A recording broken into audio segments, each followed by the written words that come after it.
Valeu. Boa noite, então, começando mais um programa do Poéticas Visuais. Hoje a primeira parceria aí com a Computer and Arts, né, uma das maiores revistas de design do mundo e com uma atuação super bacana aqui no Brasil. A gente tem como convidado hoje o designer e artista Glauco Diógenes, aqui do meu lado, e a jornalista Marcela Gava e o Caio Naresi, aí com a gente também, que são da revista, né? E a gente está aqui nesse primeiro laboratório, que é uma primeira experiência, eu acredito, para um processo que pode se aprofundar super ainda nesses próximos meses, da gente ter sempre trazer nomes do design, né, e das artes gráficas brasileiras para discutir, enfim, pensar o design e todos esses processos que acontecem na Pós-TV. Então, bom, se cada um quiser se apresentar um pouquinho, a gente já segue aí para conhecer um pouco da história do Glauco, os trabalhos dele, que a gente vai mostrar. A gente está cheio aqui de materiais impressos na nossa frente da trajetória dele, que a gente vai falar um pouco sobre cada um. E é isso. Meu nome é Rafael e vamos nessa. Vocês primeiros, ladies first. Eu sou a Marcela, sou da Computer Arts também, estou na revista há 3 anos. Agora a gente está com essa proposta de trazer coisas mais brasileiras para cá também. E vamos ver nessa parceria aí, trazendo... Eu sou o Caio, eu também estou na Computer, estou na Computer há menos tempo, há um ano e pouquinho. A gente está aí tentando fazer mais brasileiro, deixar um negócio mais legal e um negócio mais bacana. Bom, boa noite, eu sou o Glauco, é uma honra estar aqui, um prazer enorme, o lugar é incrível. Vocês precisam conhecer, vocês abrirem, fazerem mais festas, eu estou realmente bem impressionado com o lugar, fiquei super feliz com o convite. Incrível, um pedaço de Berlim, São Paulo, melhor, mais legal ainda, porque tem arte brasileira. Bacana, Glauco. Eu acho que assim, a gente começa perguntando um pouco sobre o início da sua trajetória como designer, né? Como que você vê isso, assim, onde começou, quais foram os pontos-chave aí, né? E acho que é uma história que está muito ligada a essa questão do design brasileiro, né? De uma linguagem própria, né? Da gente entender a potência que a gente tem no país na questão da criação visual, né? E acho que, assim, contar mesmo as histórias, a Pós-TV, ela é um formato não grade, né? A gente não tem muito, assim, uma narrativa construída antes do programa, então a gente vai conversando e sentindo, assim, os temas. Acho que você podia contar um pouco do começo do seu trabalho, assim, como foi, né, onde se iniciou, né, enfim. Legal, Rafael. A história é meio longa, vou tentar resumir o máximo possível. Eu não tinha a menor noção do que era design, tá? Eu tinha 18 anos, estava naquela fase de definição de vida, de carreira, o que eu vou ser quando crescer e tal. E naquela época a internet não era o que é hoje, né? Muito aquém, não tinha nem internet como a gente imagina hoje, nem o HTML, enfim, hipertexto, era uma coisa totalmente, estava a lenha. Quando foi isso? 98, já sou mais tiozinho, já estou com 3.3. Parece, realmente, foi bem no século passado. E na época a gente não tinha lei Cidade Limpa também, então a cidade vivia cheia de outdoors. Era uma coisa assim, ao mesmo tempo que tinha essa sujeira, essa poluição visual, você tinha muita influência, né? Eu não sabia o que era design, fui ver, ficava impactado com aquelas propagandas que as marcas de moda faziam. Você tinha Benetton com empenas gigantescas no meio da Paulista e tal, a Fórum fazia isso muito bem. E aí eu falei assim, não, eu quero trabalhar com isso, eu preciso descobrir o que é isso, e aí eu fui atrás da Fórum. Eu queria fazer estampa de camiseta, desenvolver os recoros das roupas e tal, queria saber como era esse processo, não tinha a menor ideia. E aí eu insisti, eu ia nas lojas e ficava conversando com os gerentes de loja para poder descobrir como funcionava a Fórum e fui trabalhar lá, consegui um emprego lá, só que era como auxiliar de serviços gerais, xeroqueiro. Não deixa de ser um processo gráfico, né? Enfim, aí eu conheci o Giovanni Bianco, que era o diretor de arte da época da Fórum, que era quem desenvolvia a concepção de marca da Fórum na época. O cara era um gênio, e aí depois de 2 anos eu consegui trabalhar com o cara. E foi uma baita escola, porque o cara fazia Dolce & Gabbana, fazia The Square, entendeu? Hoje ele faz Madonna, né? O cara é um monstro. E foi lá que eu descobri todo esse universo e abriu a minha mente para saber quantas possibilidades tinham. Eu nunca quis me especializar numa coisa só, né? Então, à medida que eu ia tomando conhecimento do que era possível ser feito, eu quero desenvolver logo, então vou lá, vou fazer. Sabe? Tinha esse processo muito empírico. embora eu tivesse estudado também, depois tenha feito faculdade, tive muito esse processo empírico de me jogar, de querer conhecer as pessoas, desenvolver projetos. Então essa fome, né, de querer descobrir as coisas foi o que foi me levando a desenvolver qualquer coisa. Hoje a gente tem um estúdio que é multidisciplina. A gente desenvolve desde environmental design, que é o que vocês fazem aqui, de uma maneira incrível, né, projetos de sinalização, produtos, né, não o desenvolvimento em si do produto, uma mesa e tal, mas a gente concebe a estampa que vai para um produto. Enfim, não há limitações para o tipo de criação que a gente desenvolve ali. É óbvio que está voltado para um contexto que está atendendo as empresas, né, um contexto que fica um pouco mais comercial. Mas a gente vê o que é tendência, que é um lugar como esse como tendência, e tenta traduzir isso para deixar os projetos um pouco mais com frescor, né, com uma cara um pouco mais agradável e não tão pragmática, não tão sisuda como se fazia antigamente. Eu ia perguntar, depois de algum tempo você foi fazer, tipo, estudar design, como que foi esse processo? Eu fiz um ano de administração de empresa na época que eu estava na Fórum, e obviamente não rolou, e aí eu entrei na faculdade, era o primeiro curso que a FMU estava fazendo. A gente foi meio boi de piranha nessa história, mas assim foi bacana, tinha uns professores legais, eles estavam querendo realmente fazer uma grade interessante. Design gráfico. Isso é legal porque acho que várias áreas trazem um pouco da formação empírica, né? E o design acho que é muito forte, isso assim como o jornalismo também, e a fotografia também, que são algumas das linguagens que a gente trabalha muito forte aqui na Casa Fora do Eixo, na rede como um todo. E que a gente entende que o processo é mesmo esse, né, cara? É o fazer, né? A gente até brinca, tem uma frase que a gente fala que é o império do empírico, né? Nossa, E é incrível. isso que rege mesmo todo esse processo de formação e que grande parte das pessoas que têm um trabalho incrível são autodidatas, né? Mas esse autodidata a gente tenta abrir um pouco esse código do que é, né? Você está se formando na vivência, né? Contribuindo, colaborando e em vários projetos, conhecendo gente, assim. Acho que como que você vê essa questão, acho, da tua formação acadêmica e a empírica, assim, né? Como que você visualiza isso dentro do teu processo? Adorei essa expressão, império do empírico, incrível. Concordo com você plenamente, eu acho que design, né, artes plásticas, ilustração, enfim, tem esse processo mesmo, você tem que se jogar, é o fazer. É óbvio que você precisa de metodologia, então eu sou totalmente a favor também da formação acadêmica, ela vai te dar embasamento, vai te conferir método, vai te dar um repertório cultural, que é extremamente importante, porque você está traduzindo um código, né? Design, ilustração, artes plásticas são códigos que você está traduzindo um contexto cultural em uma forma plástica, gráfica, se utilizando de cor, de forma, geometria. Então você precisa de um repertório cultural.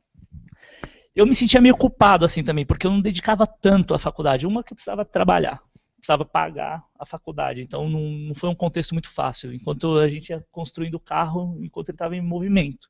Mas, ao mesmo tempo, essa questão do me jogar, entre aspas, e de ter essa fome de querer realizar, me forçava a desenvolver técnicas, entendeu? Que até então não tinha. E observar o que estava acontecendo, pesquisar, saber quem é o cara que está desenvolvendo isso da melhor maneira, qual que é o papel que está mais bacana e que está relacionado com a questão também da sustentabilidade. Enfim, quando você se propõe a fazer entrar no império do empírico, você acaba naturalmente sendo apresentado a situações. E aí você se força a buscar alternativas para isso. Exatamente. Mas eu sou totalmente a favor da questão acadêmica, acho ela super importante. E como você foi encaminhado para montar seu próprio estúdio, assim, depois você saiu da empresa, começou a montar estúdio, como que foi esse processo? Foi assim, eu trabalhei no Giovanni durante 2 anos e foi um baita aprendizado. Aí depois eu trabalhei na Graph Construct, que é um estúdio de design na época que era um dos principais, né, produtores de design visual que a gente tinha aqui. Só caras feras, o dono, um super talento. Eu fiquei mais um período lá, que me deu também essa do digital, do online, os processos todos que você precisa ter para cumprir peso. Enfim, naquela época a questão do peso era super relevante. Internet de 10 megas era um sonho, assim, só grandes corporações tinham. Então você tinha toda uma questão de construção que ligava a ter esse método, né? Incorporar esse método em si. E aí, depois de um tempo, as coisas não estavam rolando como eu queria lá dentro e eu achei por bem sair. Aí eu fui fazer freelancer na Editora Abril, desenvolver projetos gráficos de revista, que era uma coisa também que eu tinha, e ilustrações, obviamente. E aí eu decidi que depois daquele tempo eu não ia mais trabalhar para lugar para ninguém. Eu falei assim, não, a partir de agora eu vou tocar o meu caminho. E aí foi abertura de empresa, né, fazer pesquisa de mercado, o que eu preciso para abrir uma empresa, a parte burocrática toda, né, a questão de integrar essa questão do negócio e a questão criativa, né? Como que eu vou balancear isso? Como que eu vou fazer isso aqui gerar receita? Como que isso aqui vai continuar me sustentando? Então é sempre um dilema que você vai equacionando. Como eu saí muito cedo, eu estava com 23 anos, na época eu falei, eu não vou mais trabalhar, vou criar isso. Foi um processo meio que natural. Hoje talvez eu não conseguisse fazer isso, né, da maneira que foi, mas foi muito natural, muito tranquilo. Assim. Acho que você cita várias vezes a questão do método, né? E acho que pra gente é bem interessante, assim, pensar, porque na faculdade você aprende as metodologias clássicas de design, como fazer, assim, mas na prática, também trazendo mais a questão do empírico, por exemplo, aqui no Fora do Eixo a gente tem uma produção de design absurda, assim, em termos de quantidade, a gente faz muita coisa, tem muitos designers trabalhando também, e o método acaba sendo muito mais circular ou talvez espiral, né, do que aquela metodologia clássica do passo 1, 2, 3, 4. Né? Eu acho que isso está muito mais voltado para o dia a dia, né? Essa ideia de você ter o briefing completo para juntar todas as informações, que é uma proposta metodológica dentro do design gráfico, né? Mas muitas vezes você já tem um rascunho quase final na hora que você está pesquisando uma outra coisa. Enfim, acho que como que você visualiza essas metodologias, assim, né? Porque é uma coisa que a gente discute muito e que é difícil de definir um método, né? Ou um que funcione para uma pessoa. Como que você visualiza essa questão? Você falou bastante do método. Assim. Não, perfeito. É uma questão de adequação ao projeto, né? Ao cliente. Vai muito do relacionamento que você tem com o cliente, que tipo de estrutura que ele tem lá dentro também, né? Como que o departamento dele, de marketing dele funciona. Como que é a sua relação, qual é o entendimento que você tem das demandas que, por exemplo, uma Votorantim tem. Né? A gente tem que trabalhar numa linha mais clássica, né? Você tem um manual de identidade que é mais rígido e, ao mesmo tempo, você tem a oportunidade de desenvolver projetos para a área de cultura, por exemplo, que aí você tem a questão plástica mais exacerbada. Então, que é uma coisa mais, vamos dizer, orgânica. Né? É um processo que é totalmente criativo, quase que não tem uma racionalização, você tem os prazos mais alargados, enfim, tudo vai da maneira como você combina e estabelece antes com o teu cliente e da estrutura que ele tem dentro do seu departamento de marketing. Isso varia muito. É óbvio que o mundo ideal é você ter um briefing completo, um entendimento claro do que a marca quer atingir, para quem que ela vai, aquele trabalho está sendo feito, por que ele está sendo feito, quais os recursos que vão ser utilizados, enfim, um projeto mesmo. Só que a gente está no Brasil, e mesmo grandes empresas, às vezes você é obrigado a desenvolver um projeto em 3 dias, e você tem que estar pronto para isso, porque senão você vai perder o seu cliente. Enfim, então você vai adequando a cada necessidade. A gente hoje pode tanto desenvolver um projeto que é aquela coisa de, entre aspas, que a gente não usa mais na gíria, o pastel, né, que é aquela coisa que não é o ideal, que você tem que fazer rápido, mas que fica honesto e vai atender a demanda do teu cliente, vai pagar a tua conta operacional, você vai dar sequência para outros projetos, e os projetos lúdicos, maravilhosos, que você vai ter um prazo maior, às vezes uma receita menor, mas vai conseguir conceber legal. Bacana. E Glauco, desses projetos aí você faz em várias partes, desde branding a tudo assim. Qual área que você acha que você fala assim, essa daqui eu vou melhor, caminho melhor, eu já tenho mais tempo ali, tipo, tem a sacola da Tokstok, que é muito massa, a ilustração. Qual você acha que é a parte que você tem segurança de trabalhar, assim? Olha, eu gosto muito da questão do desenvolvimento da marca, assim, sabe? O processo de construção da identidade visual da marca. Então, criar o logotipo, o símbolo gráfico, todas as aplicações, né, tanto no digital quanto no impresso, pesquisar novos materiais impressos que dentro dessa composição de identidade visual. Se eu pudesse escolher, entre aspas, eu gosto de tudo que a gente faz, né, é muito abrangente. Sou eu, a Paola Lopes, que é minha sócia, a gente tem mais alguns assistentes e uma base remota de profissionais que atuam conosco. Então tem programadores, desenvolvedores de aplicativos, todos os fornecedores que atuam na parte de environmental design, os fornecedores que atuam com a gente, fornecedores gráficos, enfim. Mas esse trabalho de desenvolvimento da identidade visual da marca é o que, sabe, mais mexe comigo mesmo. O trabalho de designer. É óbvio que eu adoro ilustrar, enfim. São todas formas de expressão. Mas o trabalho que realmente mexe comigo é essa de construção da marca. Assim, acho que esse é o meu predileto. E geralmente assim, o cliente chega, te pede, aí você pesquisa sobre a marca, você cria uma identidade próxima ao que o cliente quer, assim, sempre pensando no que aquela marca vai trazer para o cliente, assim, né? E geralmente o cliente geralmente é meio chato, às vezes, fala, não gosto disso, quero outra coisa. Aí como você lida com essa situação meio cliente, esse momento que você acha que aquela cor não fica boa, mas ele quer aquela cor? Tá, às vezes é inevitável. O que você tem que ser é bem didático, né? Tá muito seguro daquilo que você está fazendo. Entender realmente o cliente, porque não é um trabalho autoral, artístico, né? Que você está ali, enfim, tem uma necessidade de expressão artística de algum movimento que você está participando, ou que você quer, enfim, deixar a tua marca no muro, como uma expressão da tua arte, teu traço, enfim, aquilo que vai de alguma maneira se relacionar com a pessoa, ela não sabe por que ela vai gostar daquilo, às vezes ela até sabe mais do que você porque ela vai gostar daquilo, ela vai comprar aquilo. Né? Só que quando você está trabalhando com design, você tem uma demanda para um terceiro. E é um desafio bacana também, porque te força a olhar para fora, entender qual que é a necessidade daquele cliente, como que ele precisa daquilo, você passa a entender quem? O cliente, o consumidor daquele cliente. Então isso vai abrindo, em espiral mesmo, como o Rafael bem disse, o teu repertório, e você vai começando a entender também o mecanismo do design, né? Qual que é a ponta final do design? Para que eu estou fazendo essa marca?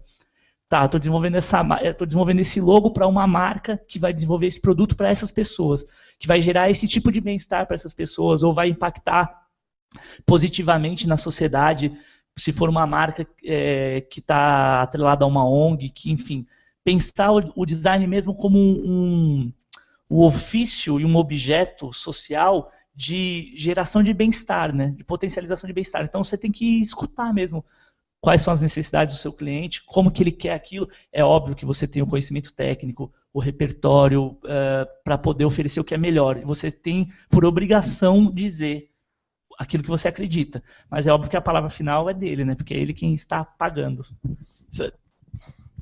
Pegando esse gancho das empresas e quem está pagando, assim, o que você vê assim dentro do modelo que existe, né, do mercado? Acho que no Brasil especificamente isso é muito forte, né? A questão dos melhores designers estarem, né, diretamente atrelados a um processo de mercado mais tradicional, assim, né? Porque é a realidade que a gente vive aqui, né? Você não está prestando serviço para fora, né?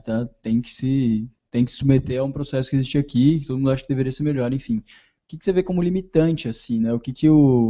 Porque a gente tenta aqui dentro do Fora Deixa, a gente tenta criar um design, uma possibilidade de design que não dependa do dinheiro, né? Que ele consiga disputar valores em vez de clientes, né? Ou vendas. Eu acho que isso é uma coisa que a gente tenta experienciar dia a dia. E eu queria ver o que você acha, o que limita o design a partir do momento que o que define é essa questão, né? Sempre a venda, o lucro, né? Como que você acha que o design poderia ser, talvez, sem essas limitantes, né? Que talvez, enfim, o que você acha disso? Não, perfeito, é um dilema, né? Eu acho que é o seguinte, a primeira coisa é repertório cultural. E isso tem que partir também do cliente, do empresário, que qualifica o departamento que vai solicitar ao designer ou criar um departamento de design dentro da sua instituição. Que já está dentro daquela discussão do design thinking, né, dentro das empresas. Exatamente. Entendeu? Qual que é o valor do design? Né? O que ele vai gerar de atributos para a tua marca? Né? A Europa, enfim, a gente sempre usa como referência, mas isso é um fato. Eu já tenho a própria população, né, a pessoa média em qualquer país da Europa, mesmo os países ibéricos, ele já tem um repertório visual que ele já cresce com aquilo. Né? E, enfim, toda uma base educacional que ele vai fazer, ele vai ter contato com isso em alguma fase da vida dele. Se ele vai escolher se ele vai ser um profissional de comunicação, de marketing, publicidade, ou mesmo um designer, é problema dele. Mas é preciso que haja, por parte do empreendedor, por parte do grande empresário, por parte também dos departamentos de marketing, uma questão de entendimento cultural para que a gente possa usar mais design experimental, sim. Para que nós possamos utilizar mais trabalhos de artistas, sim. Isso, eu já entendo esse movimento, de verdade. É óbvio que é um passo mais curto. O que a gente está vivenciando aqui, o que vocês fazem aqui, pelo pouco que eu pude ver assim que cheguei, é um trabalho de vanguarda, né? Um trabalho de transcender, de experimentação, que também me agrada muito. Eu procuro tentar fazer, tenho feito menos, por uma questão óbvia que eu já falei para vocês, mas que é um processo, as empresas começam a entender isso, né? E já há iniciativas de outros grupos coletivos, enfim, e de algumas empresas nesse sentido, mas é um processo que vai estar sempre atrás, você entendeu? Porque quando você está falando de vanguarda ou de experimentação, enfim, você está sempre 3 passos à frente. Então tem um processo que eu costumo dizer que é quase que de maturação geral, mas o que é aquele grafismo? Como é que eu vou atrelar aquilo ali para a minha identidade visual? Isso falando especificamente de ilustração, tá? Mas enfim, você tem milhões, ou aplicativos. Como é que esse aplicativo eu vou utilizar de arte e de design de uma maneira que eu gere valor na minha marca e eu consiga atingir aquele público? E obviamente a demanda de mercado. O cliente começa já a consumir isso. As próximas gerações que vêm depois da minha, provavelmente a tua, e depois de vocês, com toda certeza já é uma geração que vai ser muito mais exigente nesse sentido. E vai exigir de nós, designers, artistas, enfim, sempre um passo a mais, e vai cobrar isso das empresas. Então elas fatalmente vão convergir para esse caminho. Mas é um processo que é mais lento. Aproveitando que hoje é o dia do grafite, né? Acho que você citou um pouco do uso da arte dentro do campo do design, né? A gente tem casos, por exemplo, como o Espeto,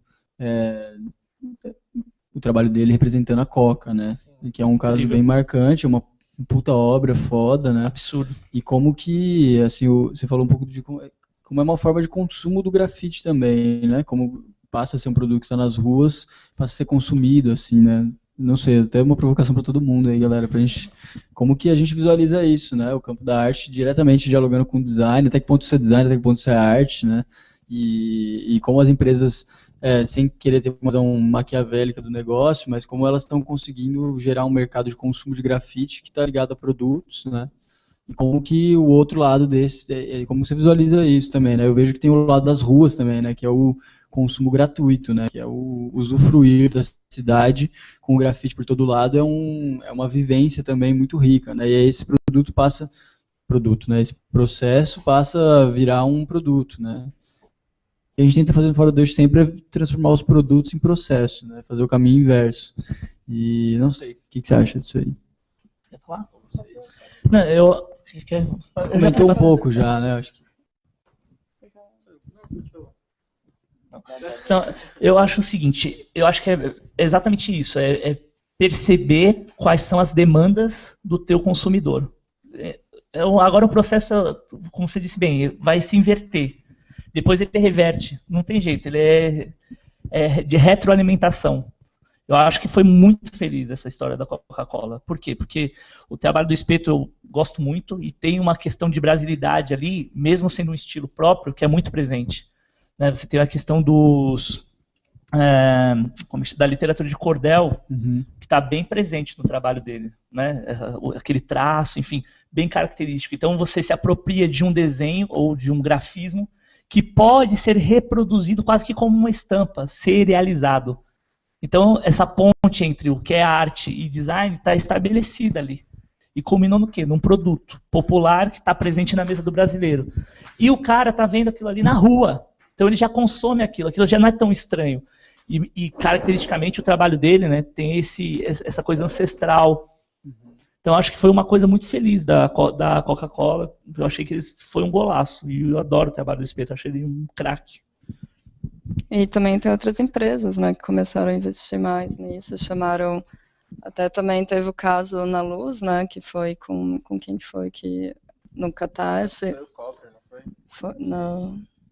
Enfim, que eles fizeram no Catarse mesmo, ajuda para manter o grafite do cara lá no prédio na Luz, e muita gente ajudou, então eu acho que, tipo, o interesse está aumentando, as empresas também estão investindo, né? O caso do Crânio no posto de elevador também, tipo, fazendo cada vez mais arte. Crânio na casa fora do eixo. Não, desculpa. Na casa Big Brother Brasil, né? No Pois Big é. Brother. Até foi engraçado, porque eu acabei brincando com esses dois agora, porque a gente teve aqui, o trabalho do Crânio tá aqui em casa, foi feito na Casa Fora de Brasília, e depois de um tempão ele entrou no Big Brother Brasil, assim, né? Como que a linguagem da rua, né, e o que é o contracultural consegue dar uma hackeada fodida, né, e levar uma mensagem foda pra um programa que é o Big Brother, né, cara, que aí o Crânio bota um índio comendo uma TV no Big Brother, sabe? Eu acho que isso tem um potencial memético fodido, né, cara? E acho que também a questão da distribuição, né, quando a gente fala do espeto tá na Coca, a gente também tira um pouco ele do espectro das grandes metrópoles, em que todo mundo conhece o trabalho do cara e leva pro Brasil profundo, de certa maneira, né?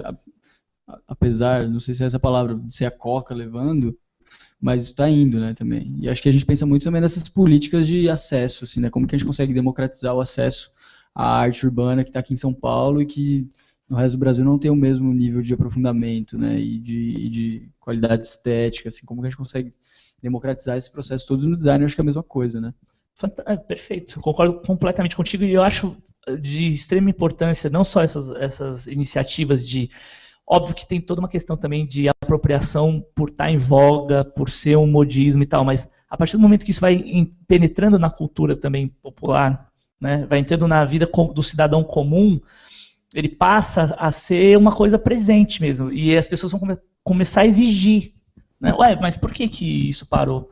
Eu acho que essa questão da comunicação que a gente tem hoje, de não ter mais barreiras e ter uma convergência total de disciplinas, possibilita, isso é a minha visão, possibilita que a gente não tenha mais essa questão de, isso aqui está na moda, ou isso aqui é legal agora e aquilo ali não é mais.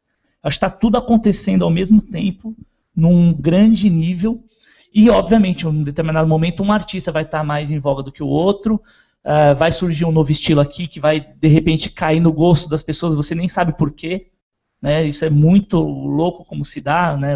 Como cai no gosto e como as pessoas tendem a consumir mais aquilo, mas eu acho que é um processo que agora infinito, que ele vai estar sempre contínuo. E é importante o espeto, tá acontecendo isso com ele, o próprio Crânio e outros que estão por aí, para você continuar também fomentando novos artistas que estão vindo com outra linguagem, integrando outras disciplinas, com outras propostas, porque o cara vai querer fazer aquilo ali. Puta, o cara está fazendo isso, eu quero fazer também, sabe? E isso vai fazendo o quê? Contribuindo para um crescimento profissional super importante de toda uma cadeia, e que depois vai gerar lucro, vai gerar negócio, porque, óbvio, a arte é um meio de expressão do artista, né? E, obviamente, que nem sempre ele está visando o lucro com aquilo. Tem isso. Mas é muito importante também o reconhecimento, e quem não gostaria de ter um trabalho seu na Coca-Cola, ou qual artista que não gostaria de pintar um prédio ou um fosso de elevador? Acho que a função do artista é exatamente essa, ele quer que seu trabalho seja reconhecido. Óbvio que tem toda uma questão ética que tem que estar por trás, ele tem que tomar cuidado para quem que ele está vendendo aquilo, acredito, mas tem todo um processo que está por trás disso, que ele quer ter seu trabalho reconhecido, é para isso que ele faz o trabalho, todos nós aqui de alguma maneira.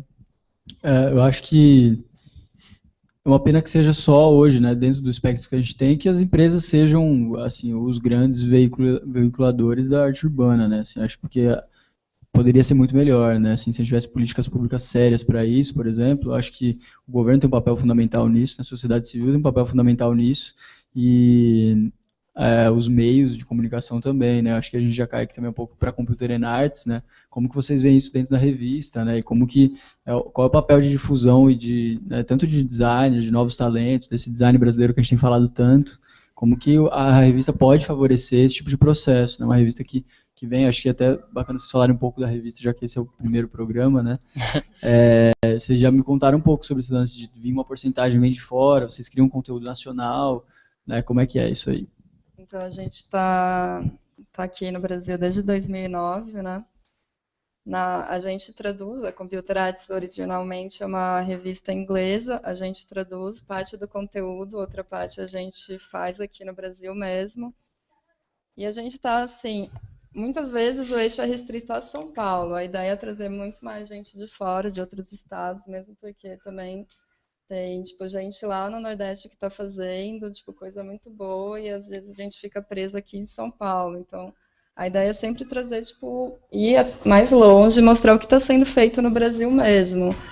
E, tipo, com não só tanto pauta, assim, tipo, comercial, que o cara pode fazer com design, ser bem sucedido, mas mostrar, tipo, outras abrangências, assim, da área, tipo, o que...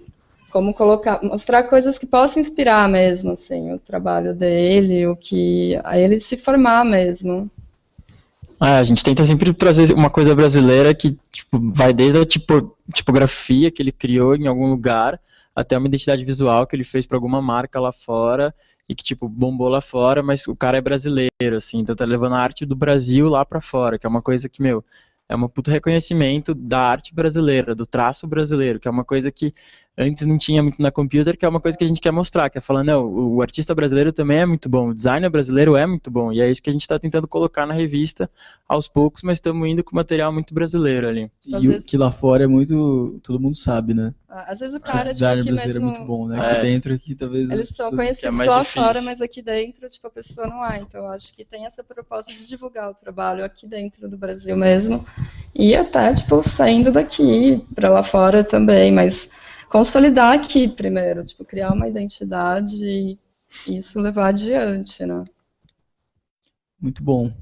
Eu acho que, enfim, a revista é uma puta plataforma para isso, tem cumprido um papel super importante, né? E acho que está super aberta, né? Legal ressaltar para todo mundo para conhecer novos trabalhos, divulgar novos projetos, assim, eu acho que, pô, muito, muito legal. Essa parceria mesmo já é uma puta prova de que, cara, tudo pode ser feito, assim, né? E com o Fora do Eixo a gente tá também querendo desenvolver esses novos processos, conhecer mais gente, né? A gente abriu um edital agora que foi super interessante, que a gente tem, são 188 coletivos, né, Glauco, no Fora do Eixo, e são 6 casas como essa, pelo país todo, em todas as regiões.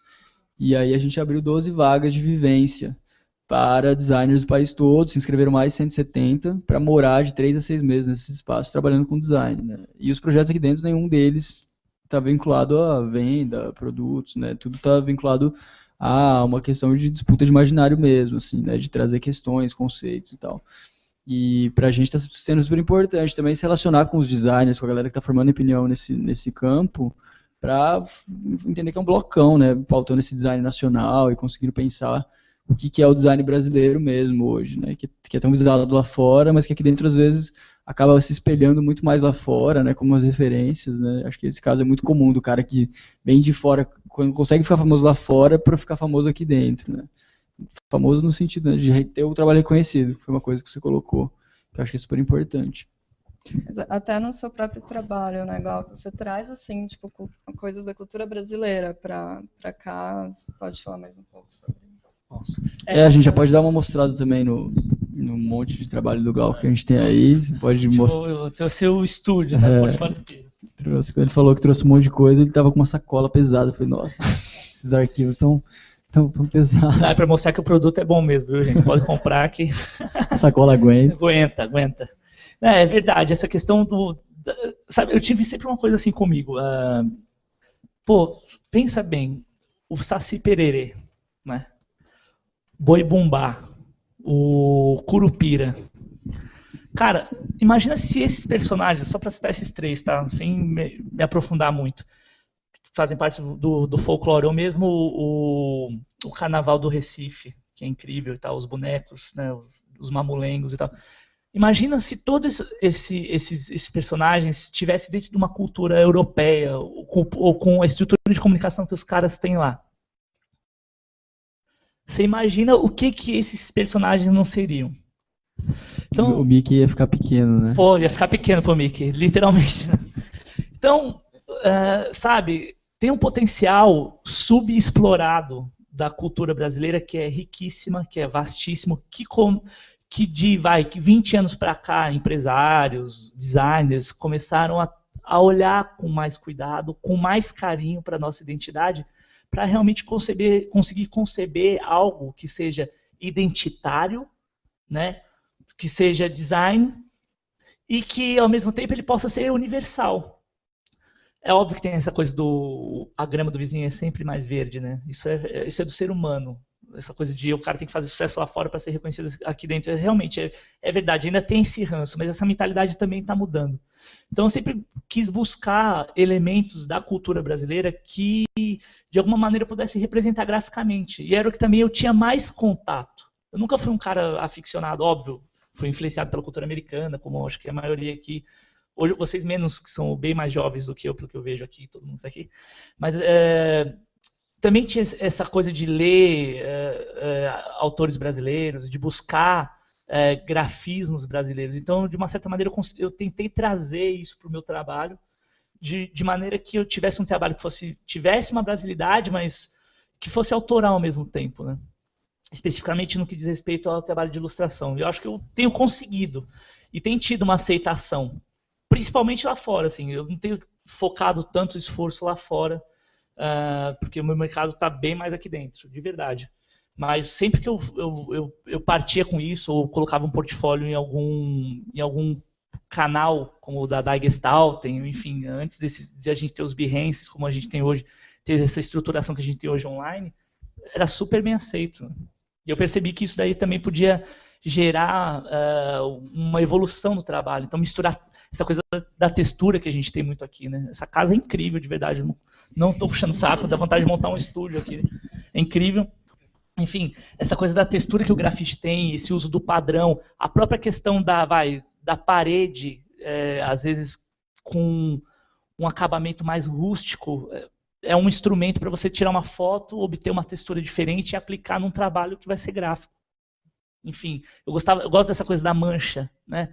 E acho que isso está muito atrelado ao trabalho da identidade de design brasileiro, assim. E você acha que tem uma marca no seu trabalho que te define, assim? No trabalho de ilustração, acho que tem, sim, que é uma coisa que os clientes sempre pedem, é essa questão da linha, né? A linha, ela é a estrutura do desenho, mas ao mesmo tempo ela é representação. Então, assim, eu faço esse mashup, essa mistura de linhas, assim, uma estrutura muito forte no traço do desenho, e internamente eu vou fazendo o que seriam achuras no trabalho de traço, mas eu vou compondo a linha como se ela fosse representar um reflexo, por exemplo, ou uma luz indireta. Então isso foi ficando parte de identidade, ou mesmo tecido, né? Ao invés de jogar tom sobre tom para representar que há um movimento ali num tecido, eu sempre usava muito a linha. Então isso foi ficando característico do meu trabalho, essa estrutura de representação. O trabalho de ilustração é bem reconhecido nesse sentido mesmo. Pegando esse gancho aí, resgatando um pouquinho, na verdade, essa questão dos personagens brasileiros, né, eu achei muito interessante isso, e a gente vem num fluxo, como você falou, né, de que a gente tem ganhado uma certa visibilidade internacional nos últimos 10, 20 anos, e inclusive hoje, no Mobile TV que a gente teve de tarde com o Ieta Canabrava e com uma galera da fotografia, a gente falou muito dessa questão dos próximos 20, né, e como de agora em diante o Brasil vai começar a ficar numa evidência absurda, e não é difícil imaginar que um Curupira ou um outro personagem do Saci Pererê possa de fato ser um ícone global em termos de representação de cultura popular, né? E eu acho que, pô, uma puta referência, né? Como que a gente pensa esses símbolos nacionais, né, no design? E eu acho que tem um potencial incrível mesmo, assim, né? Esse subexplorado que você coloca, eu acho que é potência pura, né? É uma potência que está aí adormecida e que está em disputa também, né, cara? A Coca-Cola pode vir querer usar o Saci Pererê, assim como os movimentos sociais podem se sentir representados por ele, né? E como que essa disputa memética vai se dar, né, cara?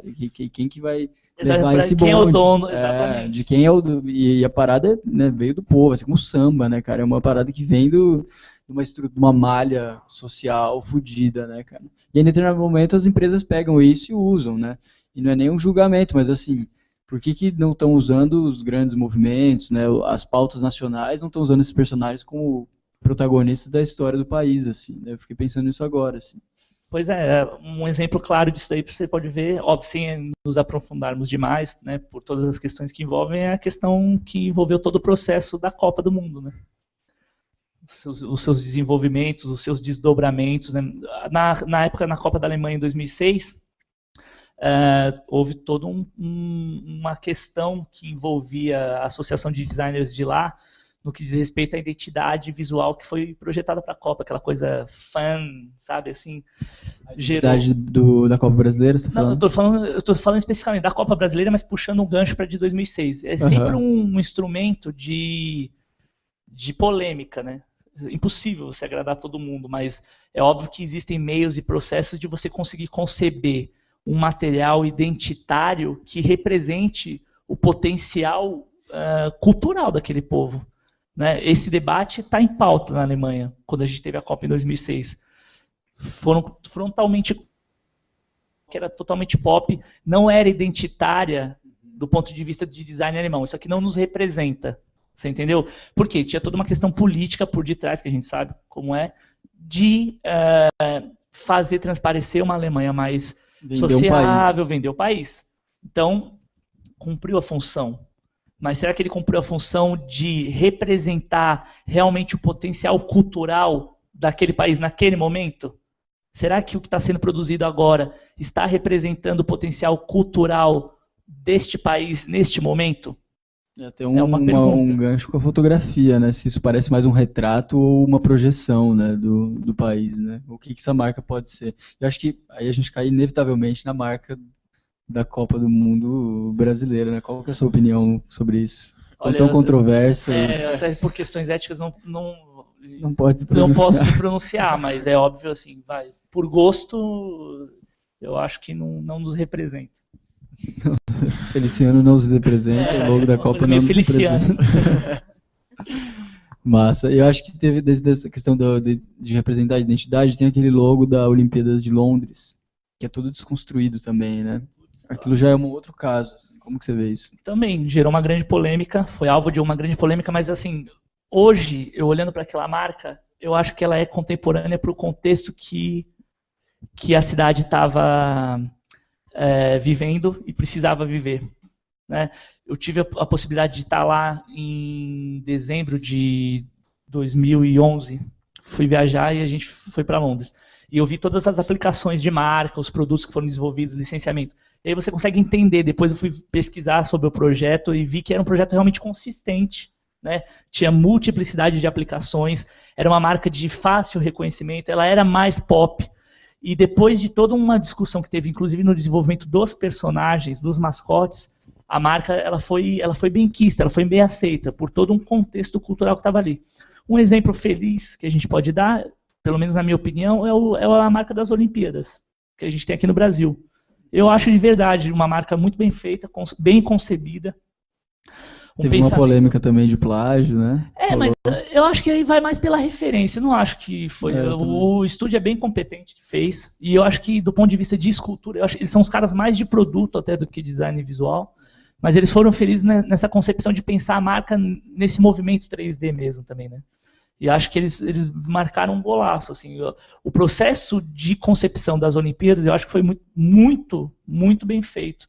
E eu realmente não esperava que ia ter esse cuidado. Acho que foi um passo à frente. Se a gente teve problemas em outros processos, esse acho que foi um passo à frente. Aproveitando o gancho de esporte, futebol, a gente sabe que você está relacionado a um projeto novo aí no futebol. Queria que você falasse um pouco da sua ideia, do que você está propondo, que no Brasil não é muito bem pensado também, assim, ninguém relaciona o futebol com design. Queria que você falasse um pouco disso, esse é o meu projeto. Projeto bom, ótimo gancho, eu até te agradeço pela pergunta, mas esse é o meu projeto de vida, assim, é o desejo maior.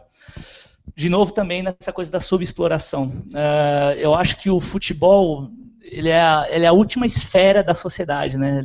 Onde todos os tabus estão presentes e é a última fronteira para a gente conseguir evoluir, né? É onde há mais retrocesso em tudo, do ponto de vista profissional, do ponto de vista de comunicação e tal. Político, nem se fala. Enfim, é um retrato do que é a nossa sociedade e lá você está, sei lá, 30 anos atrás no tempo. A minha visão é de que eu tive uma experiência fantástica em 2005, eu morei um pouco tempo em Barcelona. E nesse período eu tive contato com alguns diretores de marketing, frequentei o clube nesse período que eu tive lá. E nessa época eles já tinham, dentro do Barcelona, um departamento de design tá? Integrado linearmente no guarda-chuva lá da estrutura, né, no fluxograma da empresa, integrado com a comunicação institucional do clube e com o marketing, tá? Os três nivelados. E o que acontecia? A visão que eles tinham ali, pô, o Barcelona até 6 anos atrás, se eu não me engano, eles não tinham patrocínio na camisa. Que no Brasil, né? O que é impensável. Então, assim, eu não sou contra o patrocínio, não sou, pelo contrário, não sou contra a empresa, mas assim, há todo um pensamento integrado entre comunicação, marketing e pensamento de design que vai representar os anseios do seu consumidor final, que é o teu torcedor. Uhum. Eu, como consumidor final, não consumo a camisa do time que eu torço. Por quê? Eu não sou contra o patrocinador que está lá, ele é fundamental para aquilo existir. Só que é preciso que ele tenha o entendimento, a inteligência de perceber que não adianta ele explodir um logotipo ali, ocupando toda a camisa e fazendo aplicações horrorosas, que ele não vai conseguir estabelecer uma relação comigo e com vários outros torcedores. E não só isso, o fornecedor de material esportivo ele é muito importante, porque ele também é um patrocinador do clube, ele paga para poder produzir. Só que ele é uma gráfica de tecido. Uhum. Então você tem que ter dentro da estrutura do futebol, isso falando especificamente dos uniformes, tá? Isso sem derivar para licenciamento, para escolha de fornecedores que vão fazer o licenciamento do teu produto, da tua marca futebol.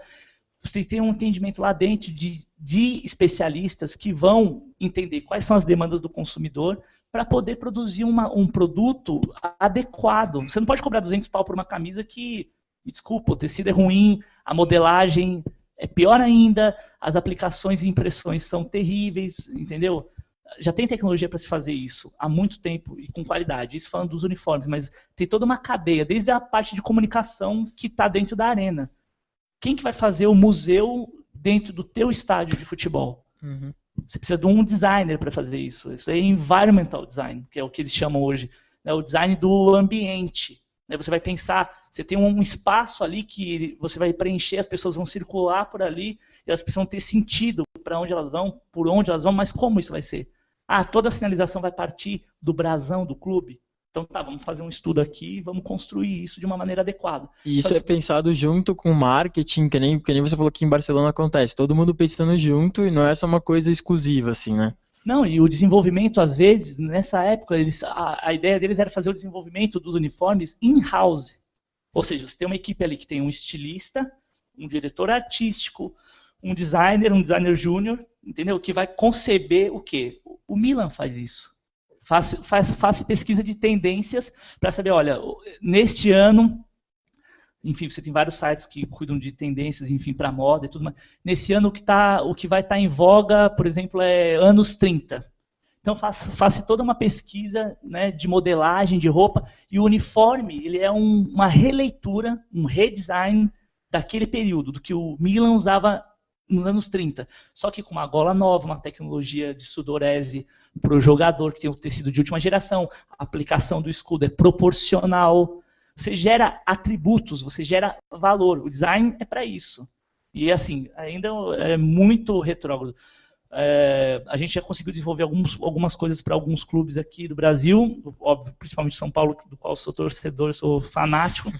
Há um entendimento, uma mentalidade bacana já lá dentro, entendeu? Até porque tem grandes profissionais que são convidados também a aportar seus conhecimentos lá dentro, são convidados, mas ainda esbarra na questão política, estatutária do clube.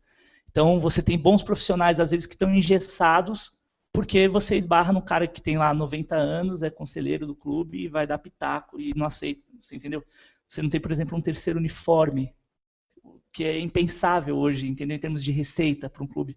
O Barcelona não tem nem uniforme número 2, ele já tem o uniforme oficial, que é o que ele tem sempre, e ele usa um outro uniforme completamente diferente a cada ano.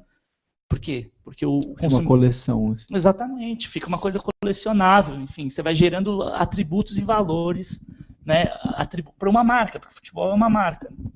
Mas essa proposta, ela se restringiria só aos grandes times, ou também teria como ser inserida para um pequeno time, assim, de interior, por exemplo? Ótima pergunta. Não, a ideia é do futebol em geral. Você elevar as marcas dos grandes clubes brasileiros de uma forma geral. Né? Óbvio que quem puxa a fila são os grandes clubes, né? Isso é inevitável. Mas você estruturar e adequar o modelo para que os clubes menores também possam fazer isso. Por que o São Caetano não pode fazer? Por que o Bragantino não pode fazer, ou o clube da Bahia não pode fazer? Claro que pode.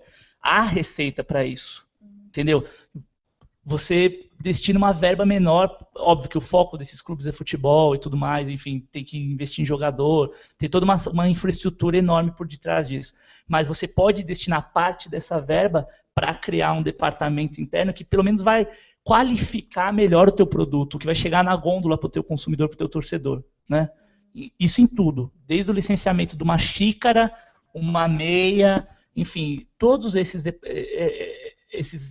aplicabilidades de marca tem que estar norteada e integrada com o departamento de comunicação para você ter um discurso coeso. Não adianta nós fazer uma baita de uma promoção, uma divulgação absurda e no final das contas você ter um produto que não condiz com aquilo que você está falando. Hoje em dia é inaceitável, né? Ninguém mais trabalha nisso. E hoje em dia quem manda geralmente é o patrocinador, né? Ele escolhe onde ele vai ficar na camisa tipo, a ideia não é essa. A ideia é que, tipo, ele se adeque à identidade que o clube já tem, né? O que você quer, na verdade. É criar uma identidade para o patrocinador se adequar àquilo, não a marca se adequar ao patrocinador, né? Perfeito. É um diálogo, né? Assim, óbvio, patrocinador, você é muito importante para nós. Uhum. Sem dúvida. Mas olha só o que o cara que vai consumir o teu produto indiretamente está dizendo a respeito desta ação. E se nós, por exemplo, tomássemos esse caminho? Entendeu? Se nós dialogássemos de uma maneira franca com essas demandas. Aqui a gente discute muito, Glauco, com um conceito que a gente chama de pós-marca, né? E muitas das nossas ações a gente não tem marca nenhuma, assim, né, oferecendo ou fazendo isso, porque a gente entende que, de fato, quando você não tem uma marca, muito mais pessoas se sentem partícipes, né, daquele processo.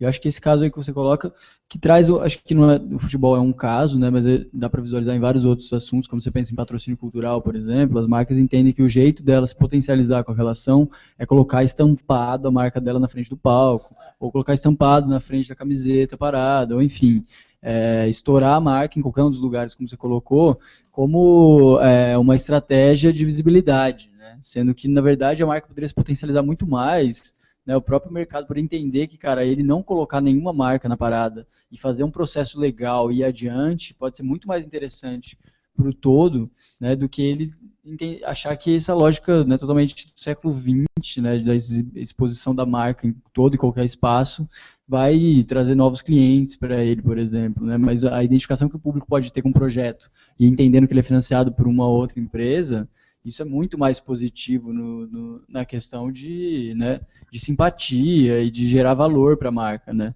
Então, é a mesma lógica do pop-up, né, cara? Quando você entra no site, a porra do bagulho pula na sua frente, te atrapalha de ler a notícia que você quer ler, e você desce a barra de rolagem, ele vai acompanhando e descendo até você achar um X escroto que tem ali para fechar. Exatamente. E achar que isso, tipo, gera venda, ou que isso gera... ruído, né? Ele tá me impedindo de chegar onde eu quero. É uma anti-comunicação, claro, né? E um anti-design, anti-tudo, tentando te vender uma parada de uma lógica totalmente agressiva, né, cara? E que não funciona, de fato, né? Eu acho que o que você está colocando do futebol é um pouco isso, né? Assim, qual que é a lógica de você ter uma camiseta com 20 logos, cara, e que fica um bagulho horrível, né, cara? E que ninguém vai querer usar aquilo mesmo, né? Isso não faz sentido nenhum.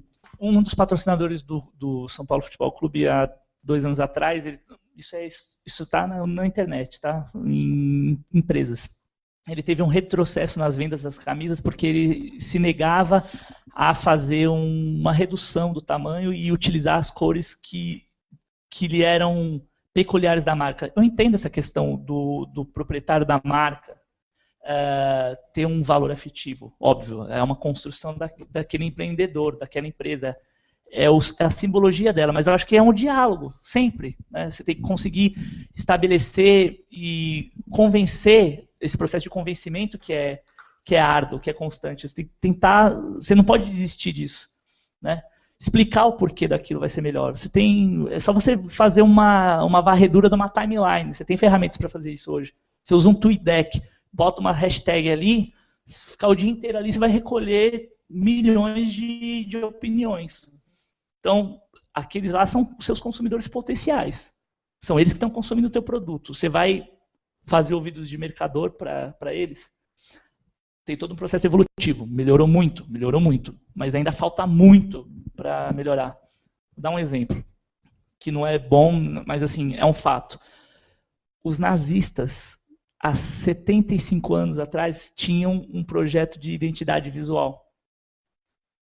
Entendeu? A gente sabe quais foram os objetivos para fazer aquilo. Terríveis. Só que você tem 700 páginas ali, de todas as aplicações. Do que? De suástica, enfim, tudo. bandeiras, papel tudo. Timbrado. Papel timbrado, tudo. Surreal. Você baixa isso hoje na internet. Tá lá. Pô, os caras fizeram isso há 70 anos. Não tô nem citando aqui a questão dos fins. Os caras fizeram isso há 70 anos. Os clubes de futebol hoje não tem. Você entendeu? E não só isso, qualquer empresa grande tem um manual de identidade, tem um gestor de marca ali que está cuidando disso. E aí acho que o contraponto que eu coloco é exatamente esse, né? A lógica tradicional que há 70 anos já está muito bem estabelecida é da marca consolidada, né? A gente tem começado a pensar nesse pós-marca, nessa diluição da própria marca, né, cara? O que as maiores empresas também, quando a Nike vira uma assinatura minúscula, também está se diluindo de certa maneira para estar em mais lugares, né? De forma mais memética que também. É o decluttering que eles fazem, né? A Starbucks está fazendo isso, a Apple faz isso. Que é essa redução, né? Que é uma estratégia das grandes empresas, mas que pode funcionar para vários âmbitos, assim, né? Claro. De você conseguir estar em mais lugares, mais gente se sentir participante de um processo que, às vezes, se fosse fechado, menos gente queria participar, né? Acho que isso tem uma relação bacana nisso. Mas, por exemplo, o Grito Rock, né? Um festival que a gente faz no Fora do Eixo, que são 300 cidades realizadas esse ano em 30 países diferentes.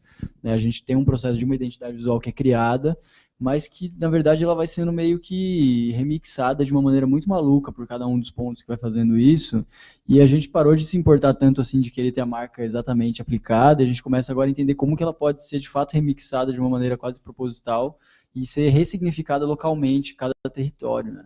Acho que essa é a discussão que eu estou tentando colocar. Não sei se agora ficou mais claro, mas da marca como manual e a excelência de reprodução versus essa questão bem contemporânea que é da diluição. Não, né? relação, sim, eu estava falando especificamente.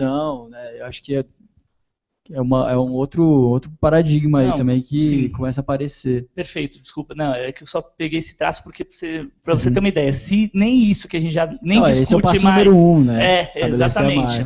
Depois construir. Claro, e vai exatamente de encontro. Eu acho que primeiro tem que começar com isso, eles entenderem que vai demorar um tempo para entender tudo isso, para a gente chegar já nesse segundo momento que já está em voga no mundo inteiro, né? Esse relacionamento real de você ter esse ente que é a marca desconstruído, presente na vida das pessoas, mas de uma maneira inteligente, contra-impositiva, enfim, que demanda, que é o brand content, enfim, design thinking, todas essas vertentes que a gente tem hoje de pensamento de marca e a relação que elas estabelecem com as pessoas. Massa. E vocês? Se quiser colocar alguma coisa aí. Na verdade, eu queria falar um pouco do projeto que você tem feito com São Paulo e essas coisas mais relacionadas ao futebol, o que você tem desenvolvido, como que... Então, como eu te falei, lá já tem uma abertura, eu procurei o São Paulo há 5 anos atrás, na época eu fazia freela para Placar. E aí eu fui apresentado para um cara que é um querido, que é o Juca Pacheco, que é o assessor de imprensa, e esse me apresentou para os diretores de marketing que coordenavam o processo da época do site. Eu participei da concorrência, não venci, fiquei em segundo lugar, mas perdi para Gringo. Então, tava bom. Isso daí deixou um espaço aberto lá dentro e eles me convidaram para desenvolver um primeiro projeto juntos. O diretor de marketing atual, que é publicitário, VP da Young Rubicon, ele me convidou junto com a coordenadora de marketing adjunta, para desenvolver uma marca para os 50 anos do Morumbi. Então era uma marca celebrativa, enfim, que derivava não só na construção do logo, mas virou ingressos, né, que ficaram colecionáveis, e depois essa marca começou a ser aplicada em produtos, subprodutos, e isso abriu um caminho lá dentro do São Paulo para desenvolver projetos. E aí, depois disso, vieram outros projetos, como o logo dos 20 anos do Mundial. A gente tem alguns projetos que estão lá dentro que a gente depois foi propondo, né, que envolvia licenciamentos, outros parceiros. Mas o São Paulo ele é um clube que, assim, embora existam dificuldades, é um clube que está sempre na vanguarda mesmo ainda, né? Ele meio que vai puxando essa fila. Tem muita gente bacana, muita gente capacitada lá, e que está sempre tentando promover essa entrada. Eu acho que o próximo passo, o próximo caminho é mesmo a de construção de um departamento de design que esteja atrelado ao marketing e à comunicação, para que você consiga realmente começar a estabelecer essas relações de marca de uma maneira mais objetiva, mais clara. Partindo de um começo... Tem algum outro clube também que tem essa importância? Que você... eu acho que todos os grandes clubes são um desafio. É óbvio que eu tenho a questão emocional, né? O envolvimento passional que eu tenho com São Paulo. Mas a nossa ideia é de que o estúdio possa atender qualquer demanda de comunicação que envolva design e criação para qualquer clube brasileiro e do mundo. E a seleção brasileira entra também nessa... A seleção brasileira é um foco, é um grande foco nosso. Acho que tem um potencial também, a meu ver, que está subexplorado e que a gente pode conversar para poder propor novas, aproximar. Acho que até essa coisa da Copa, né, que está muito próxima. A Copa, ela influencia também. Ela influencia, mas acho que tem um processo de aproximação. O time também não está ajudando muito, mas tem toda essa questão. Mas eu acho que tem que ter essa aproximação um pouco mais do torcedor e você tem ferramentas, mecanismos que envolvam design que possam gerar isso daí, né? Você pode ter festivais que envolvam ONGs e que promovam a inserção de artistas que estão começando e você abrir uma área para desenvolver um painel. Isso pensando em arte, tá? E essa relação com marca, mas assim, é infinito. A quantidade de possibilidades que a gente tem são infinitas. É só questão de ter vontade mesmo e abertura para a gente poder produzir. A gente tem uma quantidade bem grande de materiais aqui na mesa que a gente ainda não olhou. Tranquilo. Eu acho que você podia apresentar o que você acha mais interessante, falar de algumas participações, né? A gente tem aqui Isso. Um livro da Taschen de retratos, que eu acho que é bem legal. Acho que vamos vendo um por um, assim, pra gente mostrar um pouco do seu trabalho. Legal, vamos lá. Esse da Taschen acho que é um dos meus maiores orgulhos, porque entrar aqui num livro da Taschen...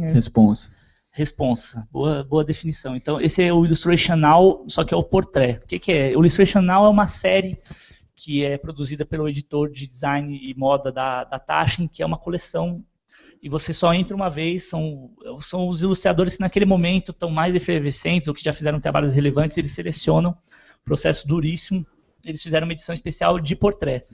Quando que é essa edição? Esse aqui, se eu não me engano, é de 2011. De 2011. E aí entra esse trabalho de design que foi desenvolvido por São Paulo. Então, o que é? Os personagens que fizeram parte do projeto Morumbi 50 anos, que viraram ingressos, eu utilizei para entrarem dentro do portrait. E eram personalidades que eram mundiais. Elas tiveram um momento local aqui, no estádio do São Paulo, só que era o Papa, a Madonna e o Pelé. E todas essas personalidades já tiveram lá. Então, eu aproveitei essa oportunidade também de uma maneira de divulgar o projeto de design feito para o clube. É uma via de duas mãos. Então, usar a ilustração, design e o trabalho que foi essa ferramenta de divulgação, né? Porque não só o consumidor comum também compra isso, mas é óbvio que ela está restrita a um público-alvo, que são os diretores de arte, diretores de criação. E essa é a capa. A próxima meta é poder fazer uma capa nova, né? Quem sabe? Bacana. Esses são as três ilustras, então. Madonna, exatamente. Papa e Pelé. E o Pelé, que viraram ingressos e tudo mais. Legal.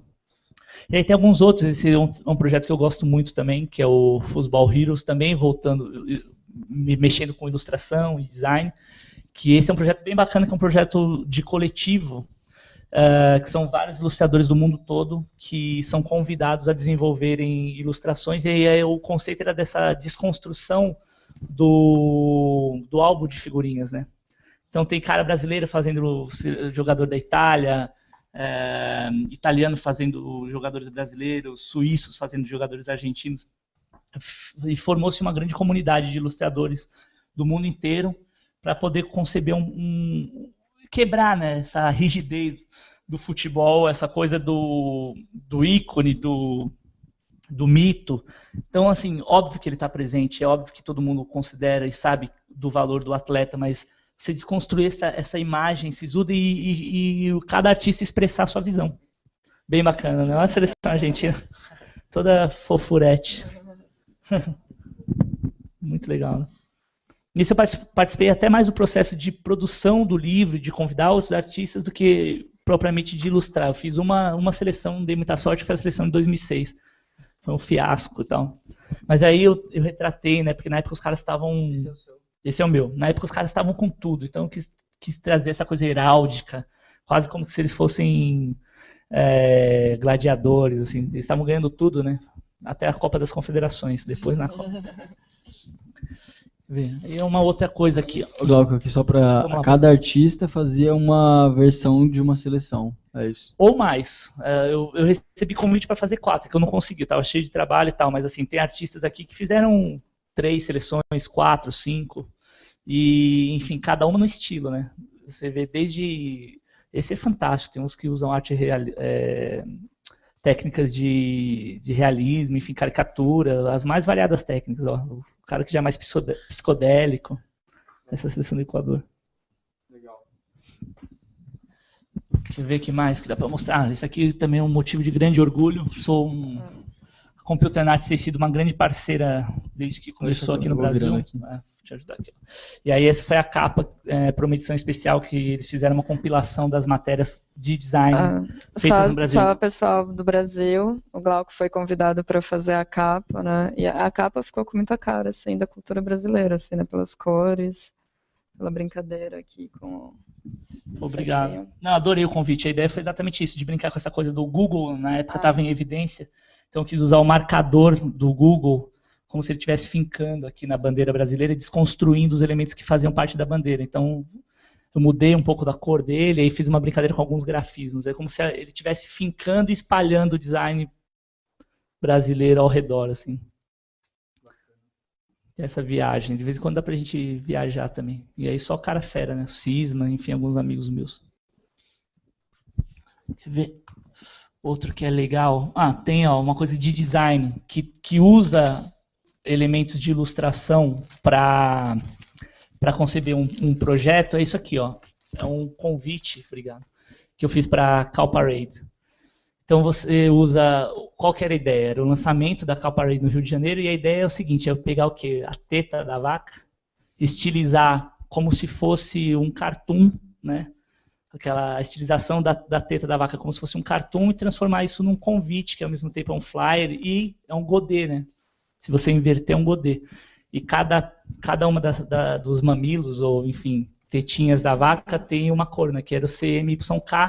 Eu só substituí o preto pelo verde do Brasil, enquanto que o K estava aqui para fazer a mancha, o preto estava aqui para fazer a mancha da teta da vaca. Então tem essa coisa meio orgânica, essa brincadeira, que é um passeio aí. Legal. Vamos lá, qual que é o próximo? Tem essa sacola. Bom, tem essa sacola aqui que também é bem bacana. Comprem, ajudem. Sei que aqui não é muito comercial, mas... Aproveita. Para aproveitar, né? Mas esse foi um projeto que a gente fez para Tokstok e vai de encontro com essa brincadeira de valorizar a cultura brasileira, né? Tem aqui o Homem da Meia-Noite, que é aquele mamulengo super famoso do Carnaval de Recife, aquele boneco de Olinda, né? Então, e tem uma coisa bem bacana desse material, que ele é feito em ráfia, e ele gera uma textura, né? As fibras geram uma textura, então a apropriação da textura do material para gerar um efeito quando você faz a impressão. Então a gente aproveitou disso daí também para poder brincar. É um produto que está vendendo legal também. A aplicação de ilustração sobre produto também é uma coisa legal. E a Avenida Brasil aqui, que foi tem esse projeto que já é mais comercial, que são os materiais que a gente desenvolve para a Globo, que são os catálogos para vender a novela, né, para os anunciantes. Eu não sabia que existia isso. Tem todo um processo de pensamento aí. Então você tem a sinopse da novela, quem são as personagens, enfim, tem todo um estudo de...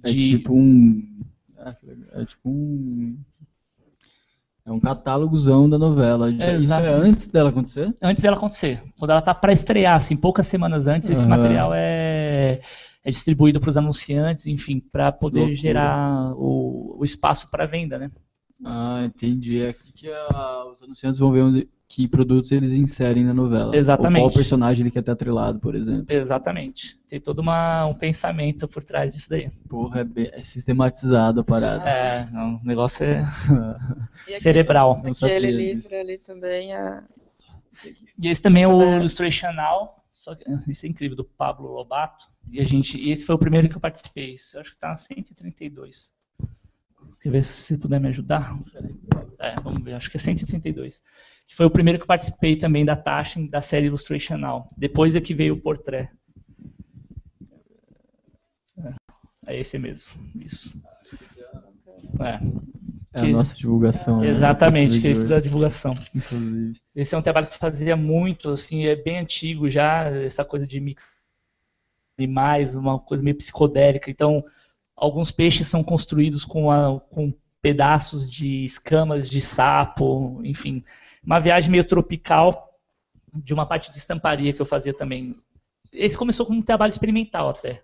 Depois ele foi derivando para produto, quer ver? Ó? E o legal desse livro é o seguinte, eles fazem sempre uma página de introdução, enfim, com alguma relação que o artista tem com o seu trabalho, enfim, uma definição do que seria o trabalho, e aí páginas de divulgação e tal. Também. Essa aqui é minha também. Legal. Aí já é uma outra técnica, né? Uhum. Mais colagem.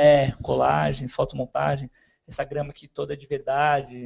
Antes eu fazia muito essa coisa de fotografar pedaços de terra, sabe? Textura de parede, enfim, sair para fotografar e usar esses elementos para composição mesmo do trabalho. Essas texturas mesmo aqui da figa são partes de um monte de terra que estava molhado. Eu fotografei meio que barro assim e aí montei. Bem legal. Bacana. Vamos lá, tem mais algum? Tem mais tempo? Pô, tem mais um montão. Aí é com vocês. Esse é bem legal. Vamos ver mais alguns e a gente pode...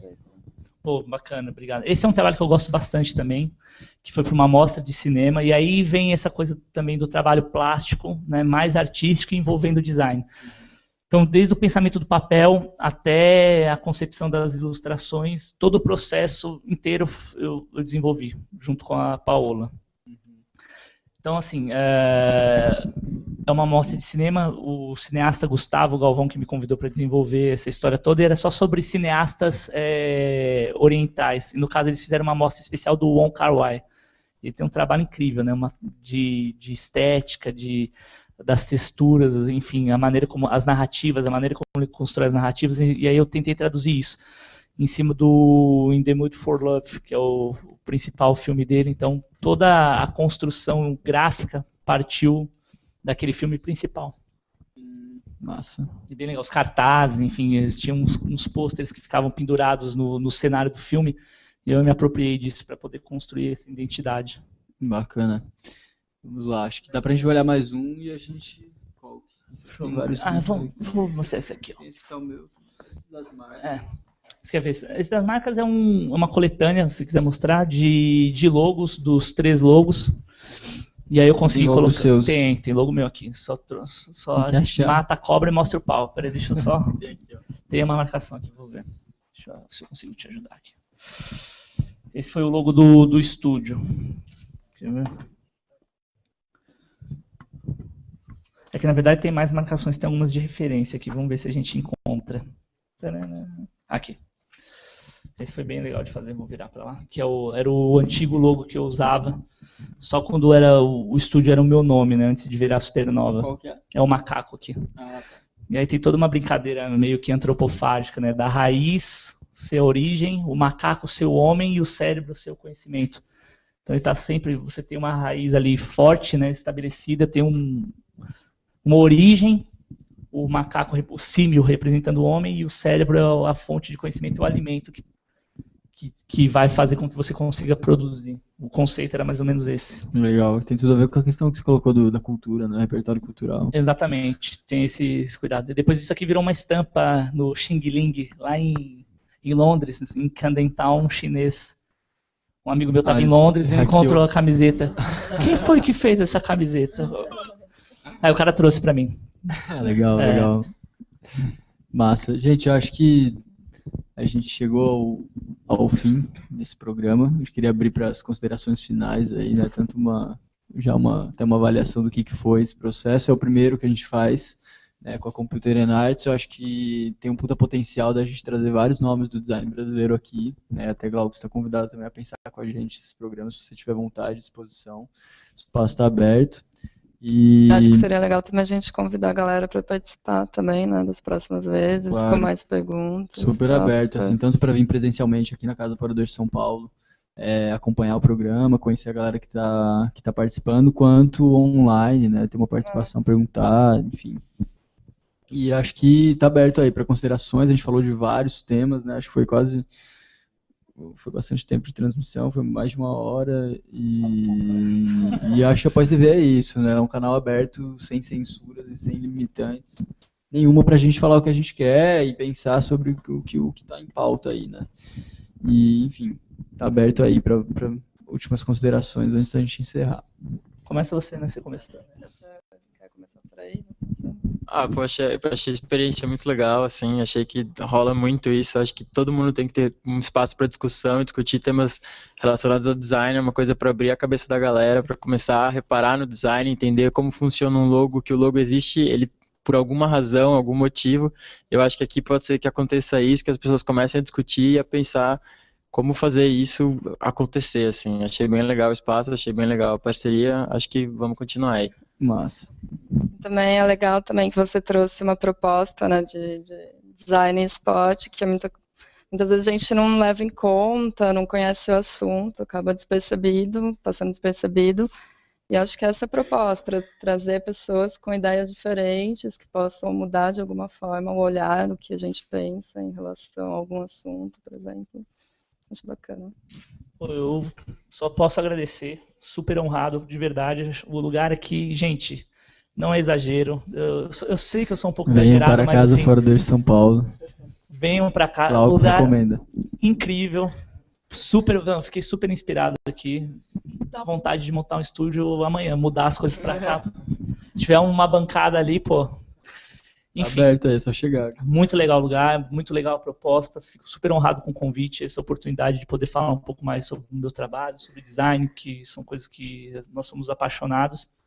Sempre que precisar, estou à disposição. Tenho até uma indicação para fazer, um amigo meu super bom, que acho que vale a pena, sem querer pautar, né? Já pautando, o Christian Cruz, que é um cara que tem um trabalho bem legal. Massa. Tem um trabalho super consistente, tipografia, enfim, nerd. Mas assim, ele já foi bom atacante, hoje em dia não é mais. Hoje é só tipógrafo. Só virou tipógrafo, mas assim, enfim, eu acho a proposta muito legal, a iniciativa de vocês. Eu acho que esse lugar aqui vai ser um ponto de convergência criativa e cultural bem importante. Honradíssimo e obrigado. Massa, gente. Obrigado então pela participação de todo mundo que está aí online acompanhando, de todo mundo que veio aqui, né? Eu acho que esse é o primeiro de vários. Eu espero que, enfim, seja de fato um espaço para a gente pensar o design, né? E entender que quando a gente vem falar design, a gente está falando, cara, da vida, né? A gente está falando da sociedade, a gente está falando de valores, a gente está falando de processos, né, que envolve tudo que a gente vive. Então, acho que o design acaba sendo uma desculpa também aí, né, sem culpa nenhuma, para a gente falar de tudo que está acontecendo, né? Uma ferramenta, mesmo assim como ele é na prática, né? Acho que é isso. Obrigado por todo mundo aí e vamos, acho que tá aberto os contatos, né, para quem quiser participar, sugerir nomes, tanto acho que no e-mail Computer and Arts, computerarts@europanet.com.br, também na nossa página do Facebook, que é mais fácil a comunicação também. Quem quiser sugerir pode mandar bala. Só pegando o gancho, um beijo para a Paola. Registrado aí. Então é isso, gente. Obrigado e boa noite.